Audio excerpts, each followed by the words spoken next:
think that one of the main reasons I was brought to Edgemere was to learn from you. But I have to admit, when I first met you, I was very intimidated by you. I never worked for a doctor before. You are very smart, and this was obvious right away. Also, you are one of those people that get things done. You don't waste time, which was a good lesson for me, but definitely made me a little nervous at first. I can't thank you enough for all that you've taught me over the past 5 years.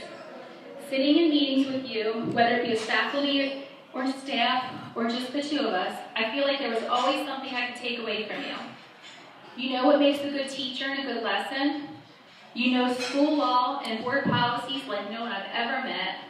You know just about everyone in Baltimore County and who we need to call for whatever problem arises, and you know how to handle problems and just the right thing to say.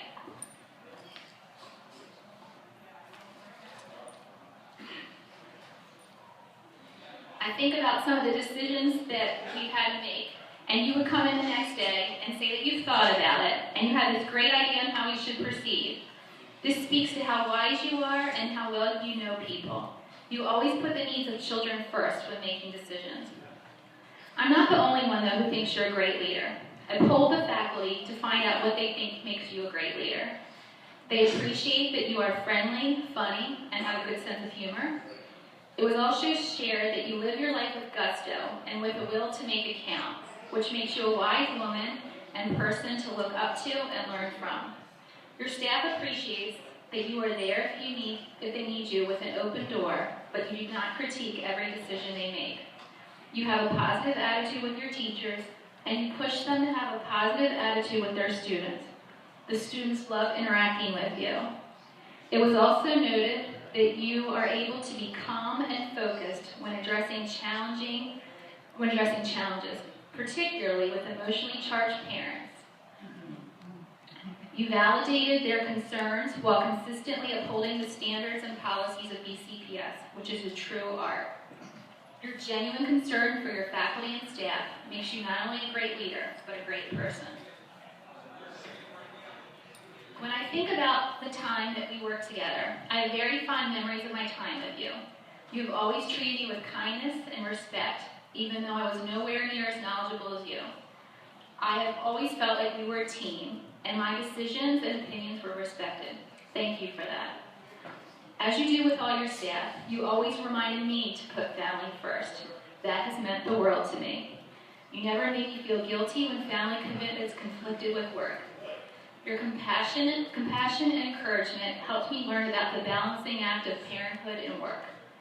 Thank you also for all your help with discipline issues. That has always been the part of the job that I dreaded the most, and you shared in that role with me, helping to make that role more bearable.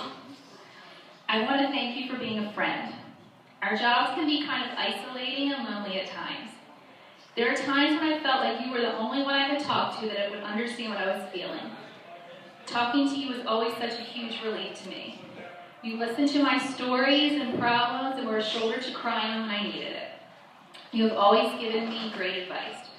I'm going to miss our Costa's crab cake dinners and our chats after school when the office was quiet. So Dr. Smith, it might be kind of surreal for you right now to think that after 42 years in education, you'll get to start a whole new life on July 1st. Just think, you'll get to actually have a relaxing lunch.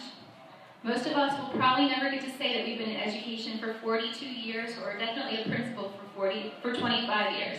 That's an amazing feat.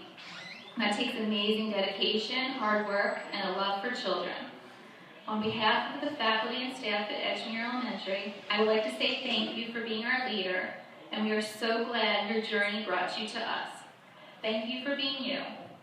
So Susan, here's to not setting an alarm at night, emails you don't have to open and respond to if you don't want to, traveling whenever and wherever you and Rick want to go, surprise visits to Candace at college,